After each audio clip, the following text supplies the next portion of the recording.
बंधुओं, स्वप्न को मिथ्या मत माना कीजिए। स्वप्न मिथ्या नहीं होता।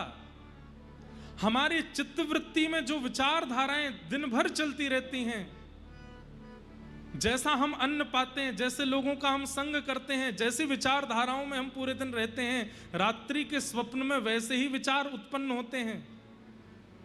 याद रखिएगा, स्वप्न दर्शन, अनुभव दर्शन और प्रत्यक्ष दर्शन, ठाकुर जी की 3 दर्शन की विधा है। यदि ठाकुर जी ने आपको दर्शन देने के लिए चुना तो सबसे पहले दर्शन स्वप्न में ही होगा। और किसी को स्वप्न में दर्शन नहीं हुआ उसको प्रत्यक्ष हो जाएगा, ऐसा हो नहीं सकता।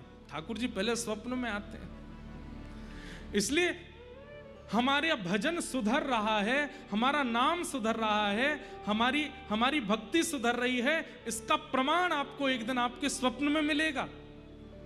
व्रज का दर्शन, व्रज संबंधी यमुना रज का दर्शन, व्रज के आचार्यों का दर्शन, व्रज के रसिकों का दर्शन, व्रज की गलियों का दर्शन, व्रज के ठाकुर का दर्शन, किसी भी रूप में व्रज दर्शन हो, ये प्रथम संकेत है। किसी से कहिएगा नहीं और प्रयास कीजिएगा कि बार बार ये भाव उत्पन्न हो।